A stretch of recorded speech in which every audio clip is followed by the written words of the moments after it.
Hello everyone, welcome back. आप सभी का एक बार फिर से स्वागत है। मैं हूं पीहू और आप देख रहे हो एग्ज़ाम पोस्ट का यूट्यूब चैनल। और आज हम करेंगे विविधता। ठीक है, तो ये है एनसीईआरटी 6th क्लास की पॉलिटी की। चैप्टर का नाम है विविधता। विविधता क्या होती है? विविधता, ठीक है, मतलब क्या हुई? भिन्न भिन्न। ठीक है, भिन्न भिन्न चीज़ें जिसे हम अपनी सोसाइटी में देखते हैं। कैसे देखते हैं अभी हम इसको क्लियर करेंगे। ठीक है, ये तीन क्या दी हुई हैं, पिक्चर दी हुई हैं। ये लड़की है, ये भी लड़की है। अब ये लड़का है या लड़की है नहीं पता। ठीक है, ये एक ही क्लास के स्टूडेंट द्वारा बनाई गई है। क्या एक ही क्लास में पढ़ते हैं, एक ही बुक्स है उनकी, एक ही टीचर उनको पढ़ा रहा है, लेकिन क्या है उन्होंने तीन ने क्या पिक्चर अलग अलग बनाई है। ठीक है, ये क्या है? विविधता। ठीक है जी, हमने क्लास में देखी और अब देखेंगे अपने जो कंट्री है, जो देश है हमारा, उसमें कैसे विभिन्न भिन्न लोग रहते हैं। हम जब चारों तरफ देखते हैं तो हमें हमारे कई फ्रेंड्स मिलते हैं। ठीक है, कई दोस्त मिलते हैं जिनके साथ हम पढ़े हैं। तो जब हम पढ़ते थे फर्स्ट सेकंड क्लास में, तो कुछ गर्ल्स होती थी जिनका बॉय कट होता था। ठीक है, कुछ गर्ल्स होती थी जिनका लॉन्ग हेयर होते थे। ठीक है, थोड़े बड़े हेयर होते थे। तो ये क्या है, ये कुछ लोग लड़कियों को बॉय कट नहीं करवाते धर्म के अनुसार। ठीक है, रिलीजन के अनुसार, और कुछ क्या करवा लेते हैं। ठीक है, तो क्या हुआ, ये भिन्नता हो गई। ठीक है, रहन सहन भी उनका अलग था, खान पान भी, किसी का टिफ़िन में कुछ होता था, किसी के टिफ़िन में कुछ होता था। ठीक है, तो ये क्या, ये भी एक विभिन्नता है।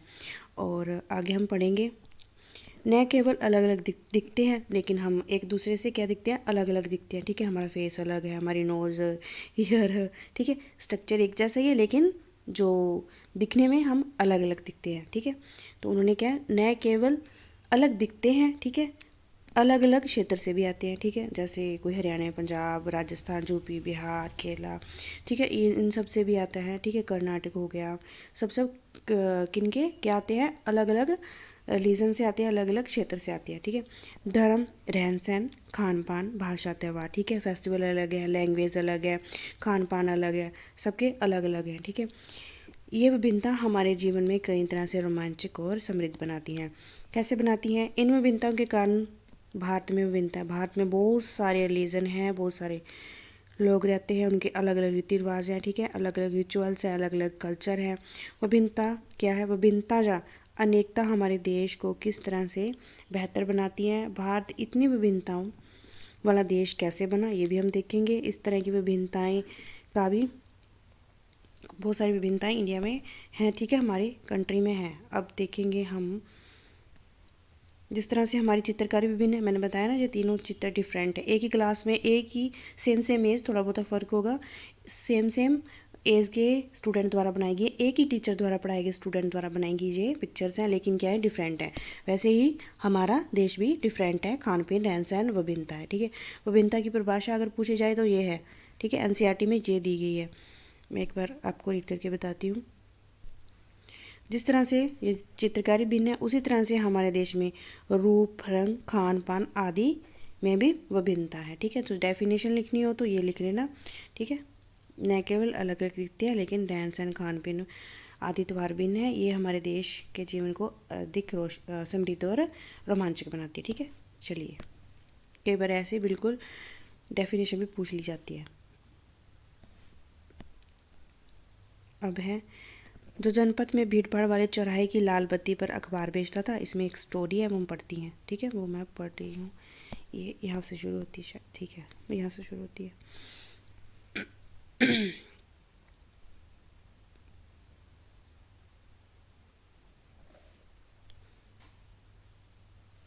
ये एक दोस्त की स्टोरी है, यहाँ से शुरू होती है। ठीक है, क्या ऐसे इंसान से दोस्ती करना जिसके लिए आसान होगा, यो आपसे बहुत भिन्न है। नीचे दी गई कहानी के बारे में। ठीक है, तो हम आप फ्रेंड्स बनाते हैं। ठीक है, मेरे जितने भी फ्रेंड्स हैं वो मेरे रिलीजन के नहीं हैं। ठीक है, वो सारे अलग है, लेकिन इससे हमें कोई फ़र्क नहीं पड़ता। एक भी ऐसा फ्रेंड नहीं है मेरा जो मेरे रिलीजन का हो। ठीक है, सब डिफरेंट है, लेकिन कभी इसके बारे में बात नहीं हुई। सबके साथ सबके फ्रेंड हो गए और सबकी ऐसे ही दोस्ती रही होगी। ठीक है, तो चलिए आगे बढ़ते हैं। मैंने इसे एक मजाक की तरह लिया। मजाक, जो एक फटे पुराने कपड़े पहने उसे छोटे से लड़के के, एक ये स्टोरी है जो मैं अब पढ़ रही हूँ, के लिए जो जनपथ में भीड़ भाड़ वाले चौराहे की लाल बत्ती पर अखबार बेचता था। एक छोटा लड़का था, उसके फटे पुराने कपड़े थे, वो एक चौराहे पर क्या बेचता था, न्यूज़पेपर, मतलब अखबार बेचता था। जब मैं वहाँ से साइकिल से गुजरता, वह अंग्रेजी, जो मतलब इंग्लिश की जो बुक थी, अंग्रेजी की बुक थी, उसे सॉरी अखबार थी, वो हाथ में लहराते हुए मेरे पीछे भागता और उस दिन की सुर्खियों को हिंदी अंग्रेजी में मिले जुले शब्दों में चिल्ला चिल्ला कर सुनाता। तो जो छोटा लड़का था, ठीक है, ये है, इसके हाथ में न्यूज़पेपर है और ये जा रहा है साइकिल पे और इसके पीछे दौड़ता है क्या, न्यूज़पेपर लेके। और जो न्यूज़ होती है वो इंग्लिश और हिंदी दोनों में मतलब मिले जुले शब्दों में ऊँची ऊँची बोल के सुनाता है। इस बार मैं पटरी पर, ये लड़का बोला जो साइकिल पे है, सहारे रुका और मैंने उसे हिंदी का अखबार मांगा। उसका मुंह खुला का खुला रह गया। उसने पूछा मतलब आपको हिंदी आती है? ठीक है, जैसे कुछ लोगों को भी हिंदी नहीं आती, वो बोलते हैं कि मैम इंग्लिश में करवाओ। ठीक है, स्टोरी उनके लिए भी है। बिल्कुल। उसने कहा कि बिल्कुल। मैंने अखबार के पैसे देते हुए कहा, क्या तुमने क्या सोचा? वहाँ रुका। पर आप लगते हो बड़े अंग्रेज़। उसने कहा कि लेकिन मैं तो, आप बड़े अंग्रेज़ लगते हो, लेकिन आपको हिंदी कैसे आती है? ठीक है, वह बोला मतलब कि आप हिंदी पढ़ भी सकते हो। तो इसने कहा कि आप हिंदी भी पढ़ सकते हो। तो उसका क्या जवाब आया, हाँ मैं बिल्कुल पढ़ सकता हूँ। इस बारे में थोड़ा अधीर होते हुए बोला, मैं हिंदी बोल सकता हूँ, पढ़ सकता हूँ और लिख भी सकता हूँ। मैंने स्कूल में दूसरे सब्जेक्ट, मतलब विषय जो होता है, सब्जेक्ट बोलते हैं जिसे, साथ में हिंदी भी पढ़ी है। ठीक है, तो सब्जेक्ट उसने पूछा, जब जो मतलब जो छोटा बच्चा था वो स्कूल नहीं गया था, जब वो कभी स्कूल नहीं गया था तो मैं क्या समझाता, सब्जेक्ट क्या होता है। जब उसने पूछा कि आप सब्जेक्ट क्या होता है, उसने बोला ना कि मैंने सब्जेक्ट में मेरी हिंदी भी थी। तो ये छोटा बच्चा इससे पूछा है कि सब्जेक्ट क्या होता है। ठीक है, जब कोई स्कूल गया ही नहीं तो उसे कैसे समझाया जाए कि सब्जेक्ट क्या होता है। वह कुछ होता है, मैंने शुरू किया था कि हरी बत्ती हो गई। ठीक है, वो लाल बत्ती पर अखबार लेने के लिए रुका था, लेकिन क्या हो गई, हरी बत्ती हो गई, ग्रीन लाइट हो गई। मेरे पीछे गाड़ी का हॉर्न का शोर 100 गुना बढ़ गया। जब ग्रीन बत्ती होती है तो सब ट्रैफिक फटाफट से अपनी निकलना चाहती है वहाँ से। ठीक है, मैंने भी अपनी जो साइकिल थी वो आगे बढ़ा ली। ठीक है, अगले ही दिन वहाँ फिर से, वो अगले दिन जब गया तो फिर वहीं खड़ा था वो। वह मुस्कुरा था मेरी तरफ, हिंदी का अखबार बढ़ाते हुए कहा, भैया आपका अखबार। अब बताइए ये सब्जेक्ट क्या होता है? इंग्लिश का यह सब उसकी ज़ुबान में अजीब लग रहा था, जैसा लगा मानो इंग्लिश में सब्जेक्ट शब्द का दूसरा ही अर्थ हो प्रजा। मतलब सब्जेक्ट शब्द का अर्थ हो भी प्रजा, किसी राजा की प्रजा होती है ना, वहाँ के लोग, पीपल। ठीक है, तो वही इसका प्रयोग कर रहा हो। ओ यह कुछ पढ़ाई लिखाई से संबंधित है। फिर उसने कहा नहीं, शायद ये कुछ पढ़ाई लिखाई से संबंधित है। इसके बाद चूँकि लाल बत्ती हो गई, सो मैं पूछने लगा, फिर लाल बत्ती होगी वहाँ, तो वो साइकिल वालों से पूछने लगा, तुम कभी स्कूल गए हो? कभी नहीं। उसने कहा जी नहीं, कभी नहीं गया मैं, उसने जवाब दिया। फिर बात बढ़ाते हुए उसने गर्व से कहा, मैं जब इतना ऊंचा था तब से मैंने काम करना शुरू कर दिया है। उसने मेरी साइकिल की गति पर बराबर अपने आप को नापा। ठीक है, जब वो साइकिल की गति जितना था, ठीक है, तो ये मैं बताती हूँ इतना था। ठीक है, तो बोलता है जब मैं इतना था तो मैंने काम करना शुरू कर दिया था, न्यूज़पेपर बेचना। ठीक है, तो पहले मेरी माँ मेरे साथ आती थी, लेकिन अब मैं अकेला ही कर लेता हूँ। अब तुम्हारी माँ कहाँ है? उसने पूछा। तब फिर से हरी बत्ती हो गई, मतलब ग्रीन लाइट होगी, तो वो चला गया। उसके पीछे कहीं से चिल्लाते हुए सुना, वह मेरठ में है। उसके साथ बाकी ट्रैफिक के शोरगुल में डूब गया।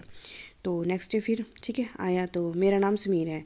उसने अगले दिन कहा और बड़े शर्माते हुए मेरा नाम पूछा, और आपका नाम? तो उसने कहा बड़े आश्चर्यचकित की बात, बहुत आश्चर्य की बात है, मेरी साइकिल डगमगा गई, मेरा नाम भी समीर है। ठीक है, दोनों ही नाम क्या थे? समीर थे। वो साइकिल वाले का नाम भी क्या था, जो ये न्यूज़पेपर लेता था, और जो न्यूज़पेपर छोटा बच्चा बेच रहा था, तो दोनों के नाम क्या थे? समीर। ठीक है, तो उसने बोला कि मेरा नाम भी समीर है। ठीक है, नेक्स्ट हम पढ़ेंगे। मैंने बताया क्या? उसकी आंखें एकदम चमक उठी। हाँ, मैंने बिल्कुल मुस्कुराते हुए कहा, तुम्हें पता है समीर का अर्थ? तो हवा, पानी, ठीक, ओ सॉरी, हवा, पवन और पवन पुत्र कौन, जानते हो ना, हनुमान। तो उसने ये सब बातें कही छोटे बच्चे ने। और फिर तो अब से आप समीर एक और मैं समीर दो। ठीक है, कभी कभी हमारे क्लासरूम में भी होता है ना कि मेरे नाम के तो मेरे नाम के भी दो तीन थी हमारी क्लास में। ठीक है, एक ही क्लास में मेरे नाम के 3-4 स्टूडेंट थे। ये बड़ी प्रॉब्लम होती। ठीक है, तो उन दोनों का नाम भी क्या था? समीर था। उसने खूब खुश होते हुए कहा, हाँ ठीक है, मैंने जवाब दिया और अपने हाथ आगे बढ़ाया, हाथ मिलाओ समीर दो। तो उसने कहा कि मैं एक समीर एक हूँ और आप समीर दो हूँ। उसका छोटा सा हाथ मेरे एक नन्ही चिड़िया की तरह हाथ में समा गया, मेरा साइकिल चला कर आगे। तो वो साइकिल चला के आगे बढ़ गया। अगले ही दिन चेहरे पर चिरपिचित मुस्कान नहीं थी। तो वो जब जैसे 1-2 दिन पहले वो हंस रहा था, वैसे वो उस दिन हंस नहीं रहा था। मेरठ में गड़बड़ी हो गई, ठीक है। तो मेरठ में कुछ हुआ है। तो उसने बोला वहाँ दंगों में बहुत लोग मारे गए हैं। मैंने मुख्य अखबार की सुर्खियों की तरफ देखा तो बड़े बड़े अक्षरों में लिखा था सांप्रदायिक दंगे। लेकिन समीर, मैंने शुरू किया ही था मैं मुसलमान हूँ। तो उसने कहा कि मैं मुस्लिम हूँ, ठीक है। तो वह बोल पड़ा और सभी लोग मेरठ में हैं।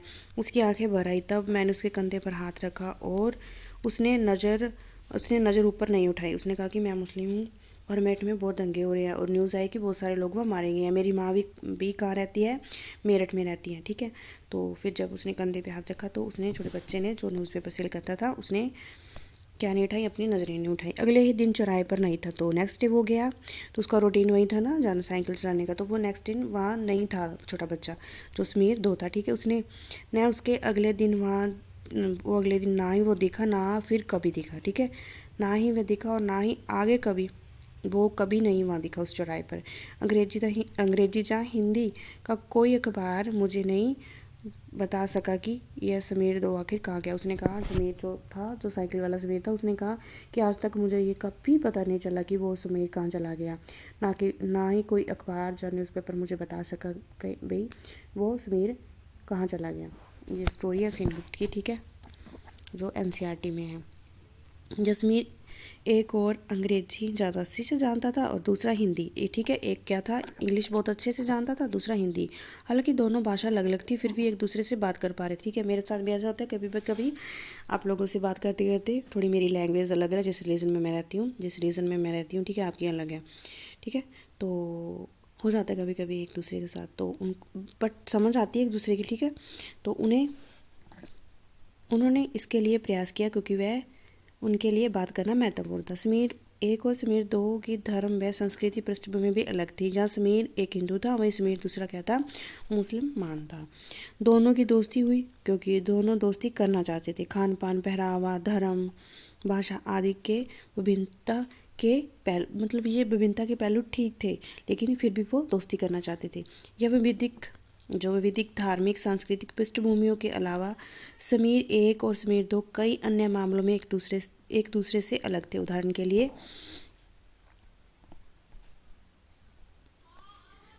समीर 1 ने स्कूल में पढ़ाई की जब समीर 2 अखबार बेचता था। जो समीर 1 था, जो समीर बड़ा था, जो साइकिल पे आता था, वो क्या था, वो पढ़ा लिखा था, ग्रेजुएट था, ठीक है। और दूसरा क्या था, बिल्कुल भी गया नहीं था वहाँ स्कूल, ठीक है, बिल्कुल भी पढ़ा लिखा नहीं था। समीर 2 को स्कूल जाने का मौका नहीं मिला। फिर संभवतः उसके इलाके में कोई ऐसे लोगों को देखा होगा जो गरीब हैं और उनकी भोजन, घर और कपड़े की ज़रूरत भी पूरी नहीं हो पाती। यह फ़र्क उस फ़र्क से अलग है जिसके बारे में हम पहले पढ़ रहे थे। यह विभिन्नता का रूप नहीं है बल्कि गैर बराबरी का रूप है। गैर बराबरी का मतलब है कि कुछ लोगों के पास न आवास है, न ही जमीन, न पैसा, न संसाधन जो दूसरों के पास है। इसलिए गरीबी और अमीरी विविधता का रूप नहीं है, यह लोगों के बीच मौजूद असमानता यानी गैर बराबरी का है। ये मैं ना हाईलाइट कर रही हूँ, ये आपको अच्छी तरह से अपने माइंड में सेट करना है। क्या है, जो एक समीर पढ़ा हुआ था और एक समीर अनपढ़ था, मतलब बिल्कुल भी स्कूल नहीं गया। तो ये गरीबी और अमीरी वाली खाई है ना, ये विविधता में नहीं आती। ये क्या है, ये है हमारे मतलब गैर परंपरा। जो इसका मतलब ये नहीं है कि ये हम पढ़े लिखे हैं, नहीं पढ़े लिखे, हमें मौका मिला या नहीं मिला, ये क्या है, विभिन्नता में नहीं आती, ठीक है। ये क्या आती है, गैर बराबरी, ठीक है। ये हमारे सोसाइटी में है, इस हर सोसाइटी में ऐसे होगा, कोई ज़्यादा पढ़ा लिखा है, कोई बिल्कुल भी पढ़ा लिखा नहीं है। ये किस में नहीं आती, ये विविधता में नहीं आती, ये गैर बराबरी में आती है, ठीक है। जैसे हमारे देश में, ठीक है, कुछ लोग बहुत सारे पढ़े हुए हैं, कुछ बिल्कुल भी पढ़े नहीं हुए। ये किस में नहीं आती, ये विविधता में नहीं आती। ये अच्छे से आप जैसे यूपीएससी वाले और पीसीएस वाले इसे अच्छे से देख लें, क्वेश्चन भी बन सकता है, ठीक है।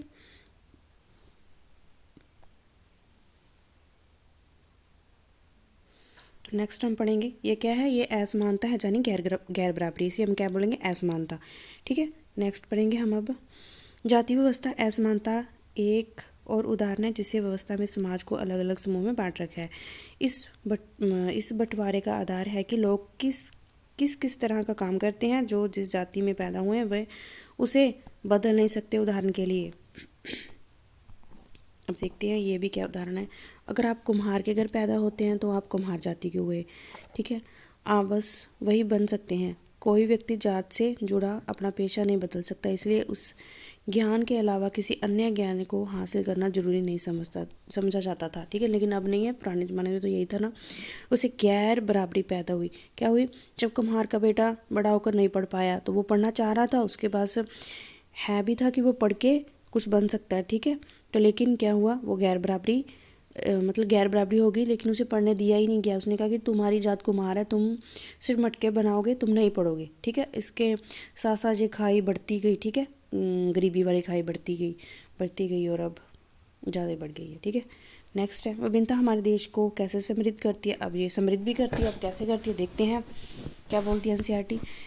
जैसे एक समीर और दो समीर दोनों दोस्त बने, ठीक वैसे ही आपकी भी सहेली होगी जो आपसे बहुत अलग होगी। हाँ, मेरी भी फ्रेंड्स हैं जो मेरे से बिल्कुल अलग है, ठीक है। तो कुछ पढ़ रही हैं, कुछ लग गई, कुछ मेरे जैसे आपको भी पढ़ा रही है और पढ़ रही है, ठीक है। काम भी कर रही हूँ मैं, ठीक है। आपके अपने शायद उनके घर में अलग तरह का खाना पाना होगा, उसके साथ अलग त्यौहार मनाए होंगे और कपड़े पहन कर देखे होंगे, तो थोड़ा बहुत उनकी भाषा भी सीखी हुई। हाँ, मैंने उनकी भाषा भी सीखी है। आप ही बता सकते हैं आपके फ्रेंड कैसे हैं, ठीक है।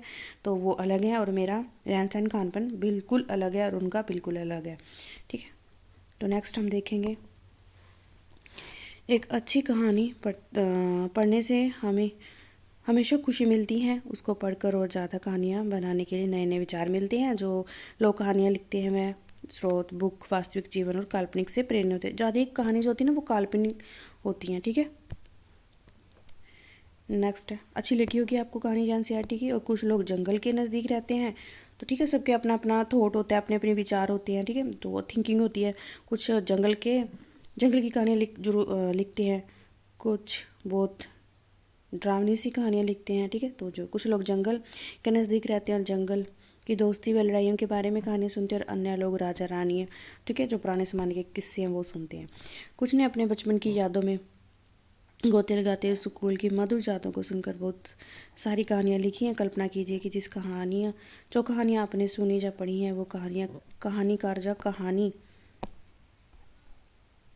सुनने वालों को ऐसी जगह पर रहना पड़े और जो लोग केवल दो ही रंग के कपड़े पहनते हो, लाल एवं सफ़ेद, इस तरह का खाना खाते हो, शायद आलू, समान रूप से केवल दो पशु पक्षियों को पालते हो, जैसे उदाहरण के लिए हिरन और कौवा, और केवल सब्सिडी खेल खेलते हो, मनोरंजन करते हो, ऐसी जगह रहकर वे कैसी कहानियाँ लिखेंगे, ठीक है। तो उन्होंने एक क्राइटेरिया सेट कर दिया कि वहाँ ऐसा एक यूनिवर्स है, ऐसी एक जैसे हमारी अर्थ है वैसी एक मतलब अलग से पृथ्वी लगा लो, जाके क्या है, दो ही रंग के कपड़े पहनती है, सफ़ेद और लाल, और एक ही खाना खाते हैं, वो क्या, आलू, और दो ही पक्षी हैं, पशु पक्षी हैं, कौन से, कौवा और हिरण, और एक ही खेल खेलते हैं, सब्सिडी। तो देख लीजिए वहाँ रह के कैसा लगेगा। आप बताना कि आपको कैसा लगेगा बिना मोबाइल के, ठीक है, जो आपके पास फ़ोन है उसके बिना, ठीक है। तो ये था इस स्टोरी का। अब हम आगे देखेंगे हम विविधता से क्या समझते हैं। करीब 2 सवा 2 वर्ष पहले, जब रेल, हवाई जहाज, बस, कार हमारे जीवन का हिस्सा नहीं थी, तब भी लोग संसार से जो भी हमारी एक जगह से दूसरे भाग पर जाया करते थे, एक भाग से दूसरे भाग की यात्रा करते थे। वह पानी के जहाज, घोड़ों, ऊँट पर बैठकर या फिर पैदल चलकर जाते थे, ठीक है। अक्सर ये यात्राएं खेती और बसने के लिए, नई ज़मीन की तलाश या फिर व्यापार के लिए की जाती थी। अब बसने की प्रक्रिया क्या है ये बताया हुआ है एनसीईआरटी 6th क्लास हिस्ट्री में, वो देख लीजिएगा जाकर, ठीक है। फिर व्यापार के लिए जाते थे, क्योंकि यात्रा बहुत लंबे समय तक जो यात्रा थी वो लंबे समय तक चलती थी, ठीक है, बहुत समय लगता था उसमें, इसलिए लोग नई जगह पर अक्सर काफ़ी लंबे समय तक ठहरते थे। इनके अलावा सूखे और अकाल के कारण भी कई लोग अपना घर छोड़कर, जो घर बार था वो छोड़कर किन्हीं पेट भरने के लिए, तो वहाँ खाना, एक जगह पर खाना ख़त्म हो गया और वहाँ सूखा पड़ गया, वो अपना घर बार छोड़ के किसी दूसरे जगह पर प्लान कर देते थे, वह नई जगह जाकर बसते थे। कुछ लोग काम की तलाश में और कुछ युद्ध के कारण घर छोड़कर जाते थे। अब उनको पता लग गया अभी युद्ध होने वाला है, साथ वाला जो राजा है, साथ की देश वाला जो राजा है वो हम पर अब क्या करेगा, हमला करेगा, तो ये देश छोड़ के जाना ही बेहतर है, ठीक है, नहीं तो हम मारे जाएंगे।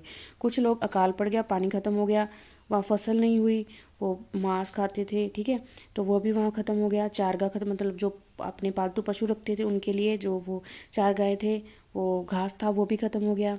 उस आगे घास की तलाश के लिए आगे निकल जाया करते थे, एक जगह को छोड़कर दूसरे जगह पर पलायन करते थे, बस जाते थे। लोग नई जगह में बसना शुरू करते थे तो उनका रहन सहन में थोड़ा बदलाव आता था, ठीक है। अब राजस्थान में रह रहे हैं तो कम पानी में उन्हें गुजारा करना पड़ेगा, ठीक है। अब इधर हरियाणा पंजाब में आते गए, ठीक है, पंजाब में पानी बहुत है, हरियाणा में पानी बहुत है, ठीक है।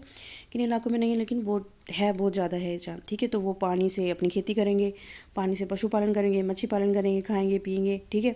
तो ये डिफरेंट आता था उनकी रहन सहन में, ठीक है। थोड़ी आगे हिमाचल की तरफ चले गए, राजस्थान में तो बहुत गर्मी पड़ती है, ठीक है। हिमाचल की तरफ चले गए तो उनके पहरावे में आ गया डिफरेंट, ठीक है। तो पहरावा क्या हो गया, उन्होंने ऊन वाले कपड़े पहनने शुरू कर दिए, ठीक है, वुलन वाले।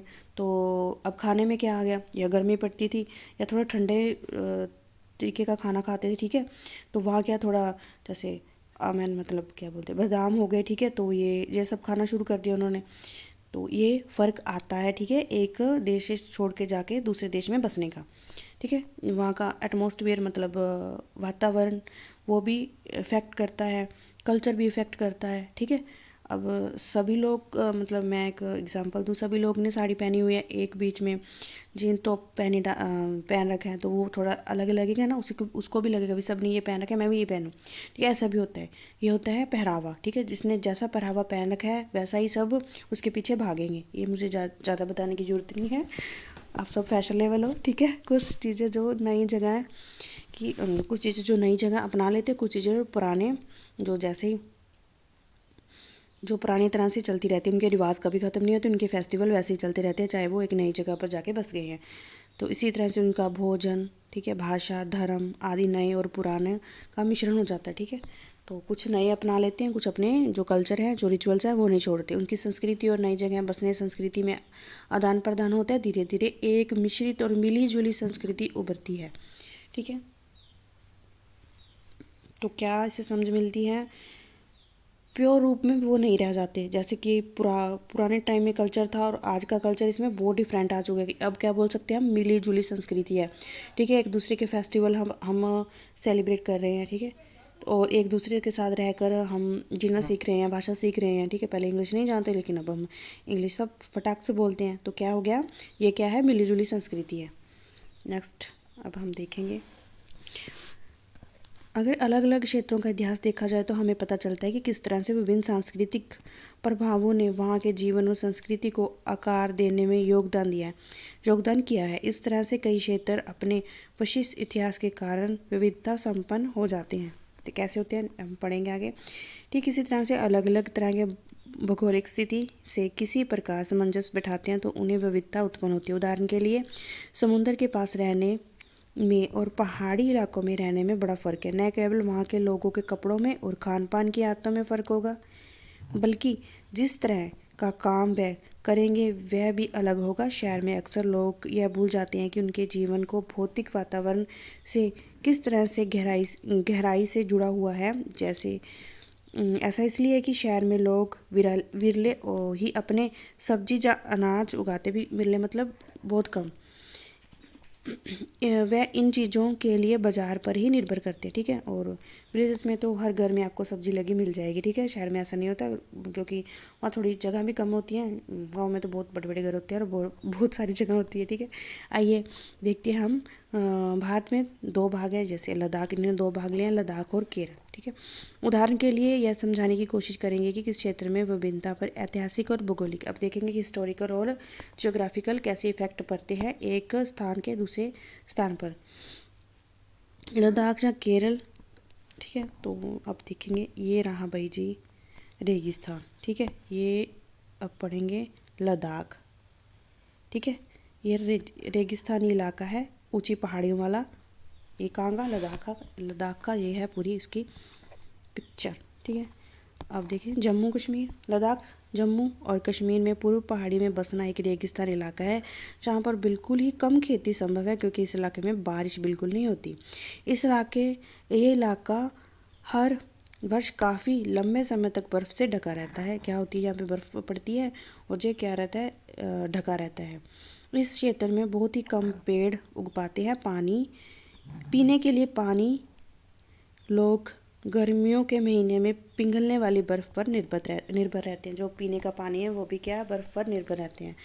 यहाँ के लोग एक ख़ास किस्म की बकरी पालते हैं जिसे पश्मीना ऊन मिलती हैं। यह ऊन कीमती है, इसलिए पश्मीना शाल बड़ी महंगी होती हैं। लद्दाख में लोग बड़ी सावधानी से इन ऊन को इकट्ठा करके कश्मीर के व्यापारियों को बेच देते हैं। मुख्य कश्मीर में ही पश्मीना शालें बुनी जाती हैं। यहाँ के लोग दूध से बने पदार्थ जैसे मक्खन, चीज़ खाने का मतलब छेने तरह का पदार्थ है, ठीक है, तो आपने बहुत खाया होगा मुझे पता है, एवं मांस खाते हैं। हर एक परिवार के पास कुछ गायें, बकरियों, याक होती हैं। ये वहाँ का कल्चर है और उनकी क्या है, ज़रूरत भी है। रेगिस्तान होने का मतलब ये नहीं है कि यह व्यापारी यहाँ आने के लिए आकर्षित नहीं होते। लद्दाख तो व्यापार के लिए एक अच्छा रास्ता माना गया है क्योंकि यहाँ पर कई घाटियाँ हैं जिससे गुजर कर मध्य एशिया के काफ़िले इस इलाके में पहुँचते थे, जिसे आज तिब्बत कहा जाता है। यह काफ़िले अपने साथ मसाले, कच्चे रेशे, दरिया आदि लेकर चलते थे। लद्दाख के रास्ते से ही बुद्ध धर्म तिब्बत पहुंचा। इम्पोर्टेंट है, पूछ सकते हैं कि जो बौद्ध धर्म था वो किसके रास्ते तिब्बत पहुंचा था, ठीक है, लद्दाख के रास्ते ही कहाँ पहुंचा था, तिब्बत। लद्दाख को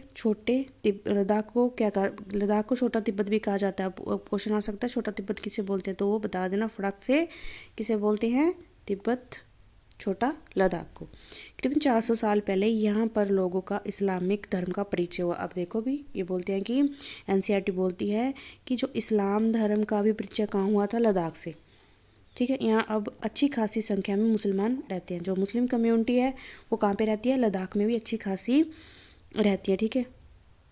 लद्दाख में गाने और कविता का बहुत ही प्रसिद्ध मौखिक संग्रह है। तिब्बत का ग्रंथ केसर सांगा, ये पूछ सकते हैं कौन सा ग्रंथ है, केसर सांगा, ठीक है, जो क्या है, केसर सांगा। लद्दाख का काफ़ी प्रचलित है। इस स्थान के मुख्य मुसलमान और बौद्ध दोनों ही लोग गाते हैं और ये नाटक खेलते हैं। इसमें क्या, नाटक भी खेला जाता है और इसे गाते भी हैं। अब जो पिक्चर है पश्मीना शाल उनते हुए, ठीक है, शाल उनते हुए औरतें ये बना रही है। अब आ गया केरला। हमने देख लिया लद्दाख का, अब देखते हैं केरला में क्या है। केरला भारत के दक्षिण पश्चिम कोने में बसा हुआ राज्य है। ये एक तरफ से समुद्र से घिरा हुआ है और दूसरी तरफ से पहाड़ी से, ठीक है। एक तरफ तो समुद्र है, दूसरी तरफ क्या है, पहाड़ी है, ठीक है। इन पहाड़ियों पर विविध प्रकार के मसाले, काली मिर्च, लौंग, इलायची आदि उगाए जाते हैं। ये बहुत महंगे हैं, ठीक है। इन मसालों के कारण यहाँ क्षेत्रीय व्यापार के लिए बहुत ही आकर्षक है। क्या है, क्षेत्रीय जो व्यापार है वो बहुत आकर्षक है। सबसे पहले अरब या यहूदी केरल, ठीक है, ये पूछ सकता है सबसे पहले कौन आए थे, अरब और यहूदी केरल व्यापारी केरल आए, ऐसा माना जाता है। ये एनसीईआरटी बोल रही है, ऐसा माना ही जाएगा, ठीक है, एग्ज़ाम में तो। अब ये कुछ भी माने लेकिन एग्ज़ाम वाले तो मानेंगे ही, ठीक है। ऐसा माना जाता है कि इस्लाम जो ईसा मसीह के धर्मदूत संत थॉमस ये लगभग 2000 साल पहले यहाँ आए थे। भाई ये भी लिख लो अपनी नोटबुक में, ठीक है। तो जो ईसा मसीह के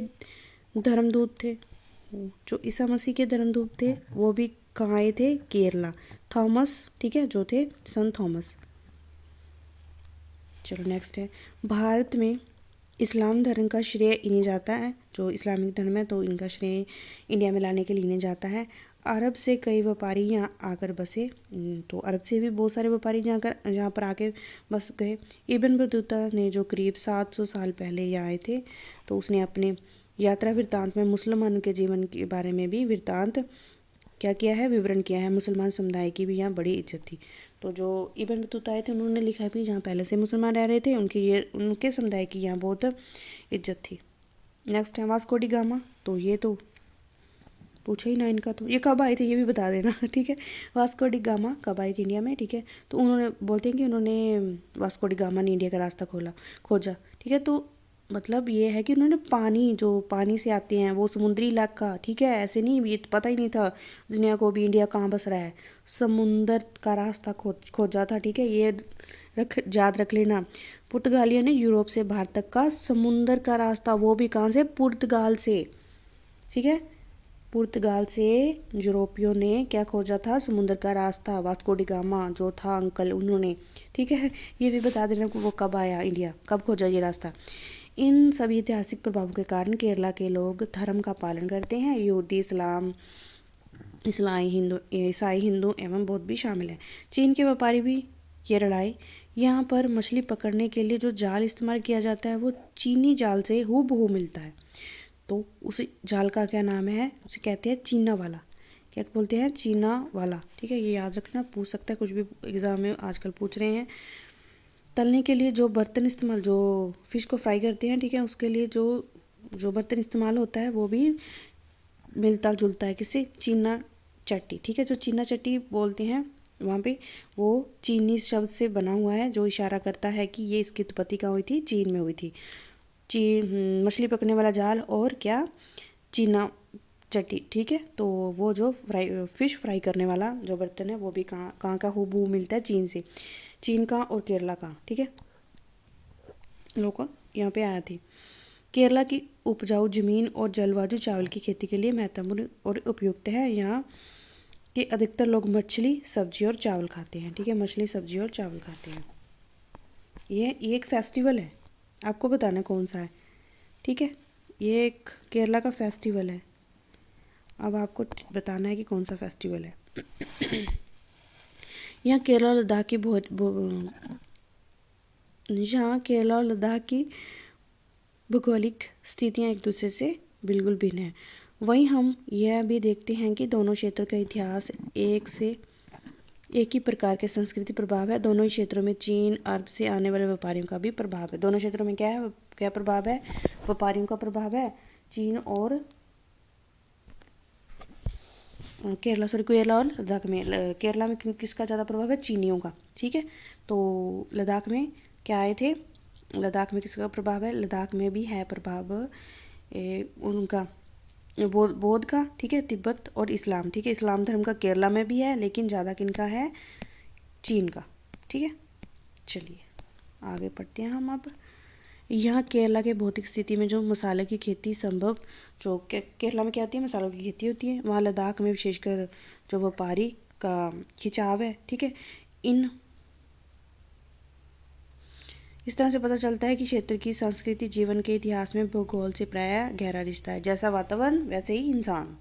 ठीक है, बोलते हैं ना, विविधता संस्कृतियों का प्रभाव केवल बीते हुए कल की बात नहीं है, हमारे वर्तमान जीवन का भी आधार है। एक जगह से दूसरी जगह पर जाते हैं तो चेंजेस हो जाते हैं।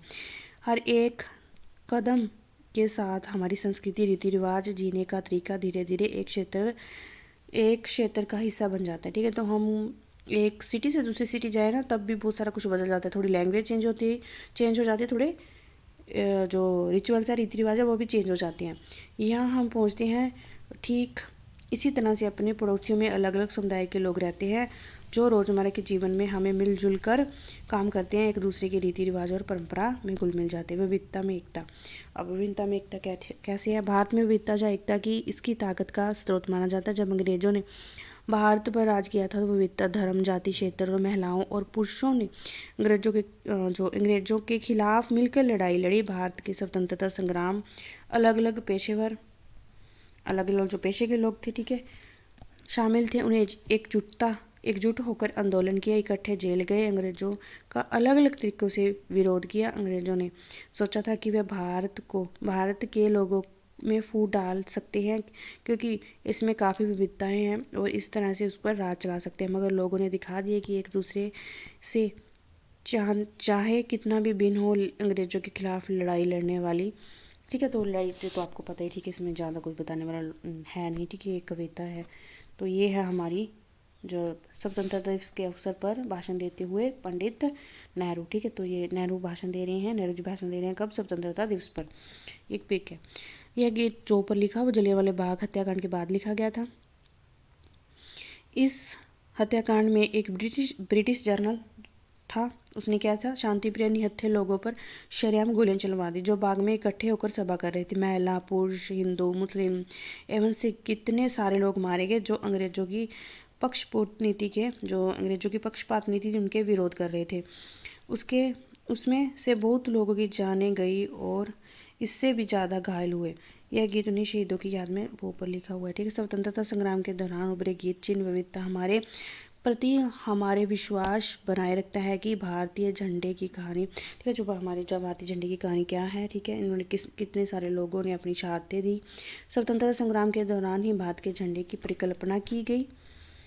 इससे झंडे को सारे भारत में लोगों ने अंग्रेज़ों के खिलाफ इस्तेमाल किया मिलके सब, ठीक है। थोड़े थोड़े चेंजेस हुए बाद में, लेकिन वैसा ही हूबहू, ठीक है। जवाहरलाल नेहरू ने अपनी किताब भारत की खोज में लिखा है कि, इनकी एक बुक है भारत की खोज में लिखा है, भारतीय एकता कोई बाहर से थोपी गई चीज़ नहीं है, बल्कि यह बहुत ही गहरी है। इसके अंदर अलग अलग तरह के विश्वास परंपराओं को स्वीकार करने की भावना है। इसमें विभिन्नता को पहचानने और प्रोत्साहित किया जाता है। जय नेहरू ही थे जिन्होंने भारत की विभिन्नता का वर्णन करते हुए अनेकता में एकता का विचार दिया। अनेकता में एकता का विचार किसका है? ये नेहरू जी का है, ठीक है। ये रविंद्रनाथ टैगोर जो थे द्वारा रचित हमारा राष्ट्रीय गान, ठीक है, ये रविंद्रनाथ टैगोर द्वारा रचित राष्ट्रीय गान भारत की एकता की ही एक अभिव्यक्ति है। राष्ट्रीय गान की तरह ही एकता का वर्णन करते हुए अपने शब्दों में लिखा है, ठीक है, राष्ट्रीय गान जो लिखा है, ठीक है। तो ये हो गया कंप्लीट, ठीक है। तो इसमें विविधता बताई गई थी क्या है, चाहे किसी भी रिलीजन, विविधता क्या होती है, सबका अलग अलग धर्म है, अलग अलग रहन सहन है, अलग अलग कल्चर है, अलग अलग खान पान है, अलग अलग पहरावा है, ठीक है। तो ये क्या है? विविधता है। तो कोई पढ़ा लिखा है, कोई कम पढ़ा लिखा है, ये विविधता नहीं है, ये गैर बराबरी है, ये असमानता है, ठीक है। ये बात याद कर ले, ये बात आप अच्छे से याद कर लेना। कहीं एग्ज़ाम में ये है कि कम पढ़ा लिखा होना और ज़्यादा पढ़ा लिखा होना, ठीक है, सामाजिक असमानता, तो क्या लिखना है? ये क्या है? सामाजिक असमानता है, ये विविधता नहीं है, ठीक है। ऐसे क्वेश्चन पूछ लेते हैं कभी कभी। तो आई होप आपको अच्छा लगा होगी ये क्लास, ठीक है। अच्छी लगी हुई तो लाइक शेयर एंड सब्सक्राइब। तो जो क्वेश्चन मैंने पूछे हैं तो वो बता के जाना, ठीक है। एक तो ये था केरला का कौन सा फेस्टिवल है, वो पिक दी हुई थी ऊपर, तो वो बता के जाना है। आई होप आपको अच्छा लगा होगा। Like share and subscribe. Thank you everyone, this is view signing off, take care.